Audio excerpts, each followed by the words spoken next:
Assalamualaikum warahmatullahi wabarakatuh. Kami dari kelompok 7 akan menjelaskan tentang media konvensional dan media baru dalam mendukung komunikasi pertanian. Sebelumnya, perkenalkan anggota kelompok 7.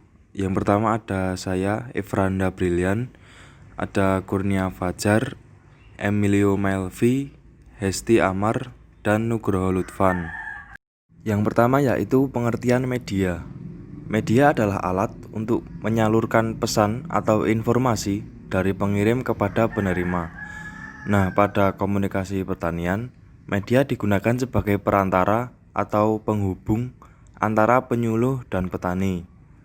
Pada presentasi kali ini, kami akan menjelaskan tentang media konvensional dan media baru, serta kelebihan dan kekurangan masing-masing media tersebut.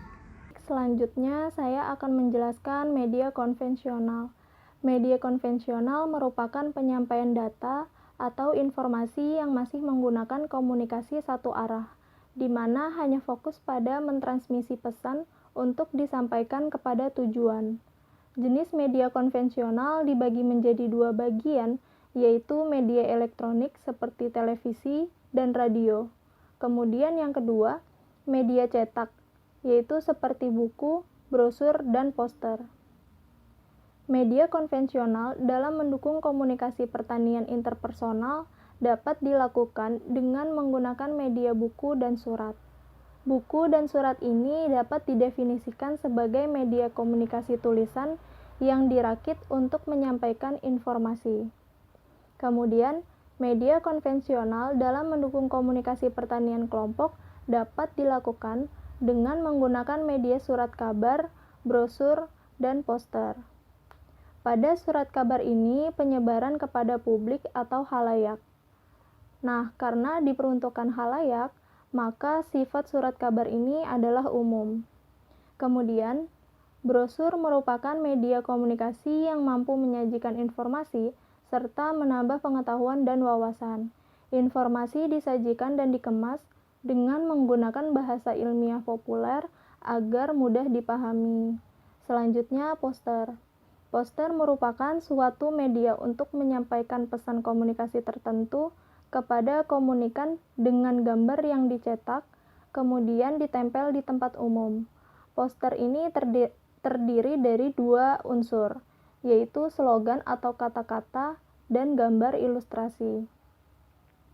Selanjutnya, media konvensional dalam mendukung komunikasi pertanian massa dapat dilakukan dengan menggunakan media penyiaran, yaitu televisi dan radio.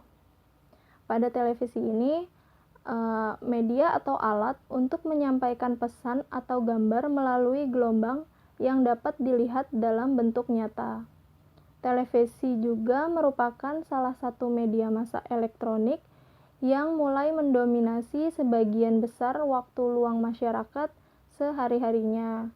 Hal ini disebabkan oleh televisi yang mempunyai kelebihan memadukan fungsi audio dan visual, sehingga membuat gambar yang ada menjadi lebih komunikatif. Televisi juga mampu menguasai jarak dan waktu dengan jangkauan siaran yang luas. Kemudian, selain televisi, media massa elektronik lainnya yaitu radio. Radio hanya mengandalkan audio dengan fungsi komunikasi yang sirkuler. Radio juga merupakan sumber informasi serta sarana komunikasi yang dapat didengarkan kapan saja dan di mana saja, sehingga dapat memberitahukan keadaan secara cepat. Untuk kelebihan media konvensional sendiri, yang pertama yaitu lebih dapat dipertanggungjawabkan. Media konvensional dianggap lebih kredibel atau dapat dipercaya dan minim hoak karena proses yang cukup panjang dengan melewati beberapa proses editing. Pilihan media sebagai sumber informasi pun menjadi salah satu penanda pendidikan dan pemikiran seseorang. Kemudian yang kedua yaitu harganya relatif murah. Yang ketiga jangkauannya luas. Dapat diartikan media konvensional mampu menjangkau masyarakat terutama di daerah pedesaan dan pelosok di mana masih minimnya penggunaan internet sehingga keberadaan media konvensional mampu menjangkau masyarakat di daerah ini.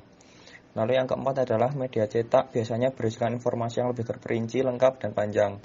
Hal ini karena media konvensional atau media cetak merupakan media yang terbit tiap hari secara terus-menerus dengan bentuk tulisannya mengandung unsur 5W dan 1H. Serta berita pada media konvensional disajikan dalam berbagai bentuk seperti artikel, tajuk, fitur, dan lain-lain. Kemudian untuk kelemahan media konvensional sendiri, yang pertama adalah proses penyebarannya perlu melalui beberapa tahap.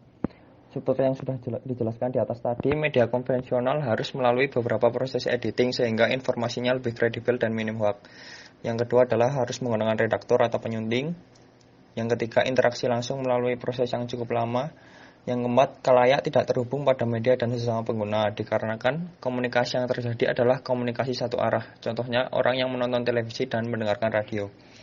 Yang kelima adalah harus menunggu informasi sesuai jam yang dijadwalkan. Dan yang keenam adalah biaya percetakannya yang mahal. Media baru adalah media yang berbasis internet dengan menggunakan komputer dan telepon genggam canggih. Media baru disebut juga new media digital. Media digital adalah media yang kontennya berbentuk gabungan data, teks, suara, dan berbagai jenis gambar yang disimpan dalam format digital dan disebarluaskan melalui jaringan berbasis kabel optik, broadband, satelit, dan sistem gelombang mikro. Ciri-ciri utama internet sebagai media yaitu teknologinya berbasis komputer. Kemudian adanya potensi interaktif. Hal ini dikarenakan dengan adanya internet kita dapat saling berinteraksi antara personal satu dan personal yang lain. Ciri utama internet selanjutnya yaitu peraturannya tidak ketat.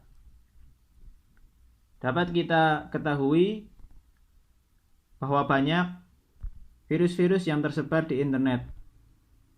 Sebagai pengguna internet, kita juga dapat mengakses internet dengan semaunya, yaitu kita dapat mengupload dan mendownload semua hal yang diinginkan.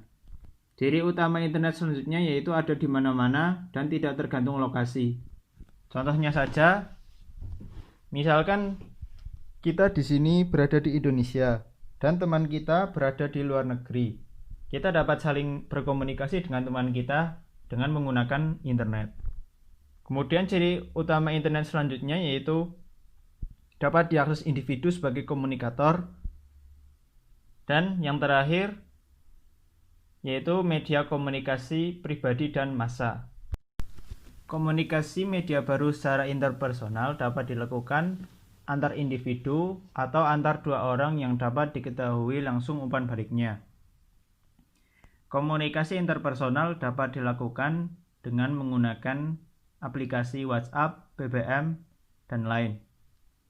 Aplikasi-aplikasi ini dapat digunakan dengan mudah dan ringan, yaitu cukup dengan menggunakan data internet saja. Komunikasi secara kelompok dilakukan antar beberapa orang dalam suatu kelompok kecil, yaitu 3 orang atau lebih dengan tujuan yang telah diketahui. Komunikasi secara kelompok sama halnya dengan komunikasi interpersonal. Komunikasi secara kelompok juga dapat dilakukan dengan menggunakan aplikasi-aplikasi seperti WhatsApp, BBM, dan lain, yaitu dengan berkelompok 3 orang atau lebih. Komunikasi interpersonal dan kelompok bersifat langsung dan tidak menggunakan media teknis. Komunikasi interpersonal dan kelompok juga bersifat dua arah, artinya ada interaksi antar para komunikan dan adanya umpan balik. Selanjutnya, komunikasi massa bersifat tidak langsung, yaitu menggunakan media teknis bersifat satu arah dan tidak adanya interaksi antar para komunikan. Ciri komunikasi massa selanjutnya yaitu bersifat terbuka yang ditunjukkan kepada para publik yang tersebar.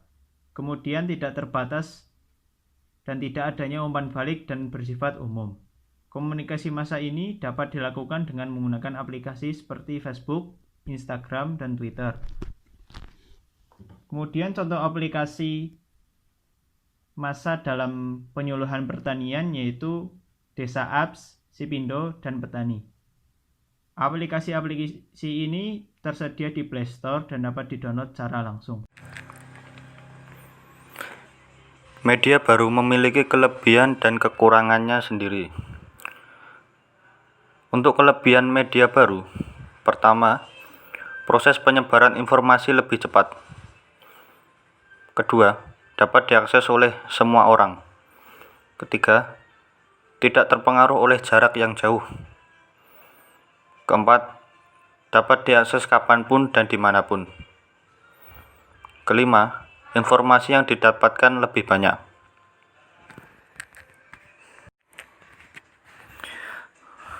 Untuk selanjutnya, kekurangan media baru.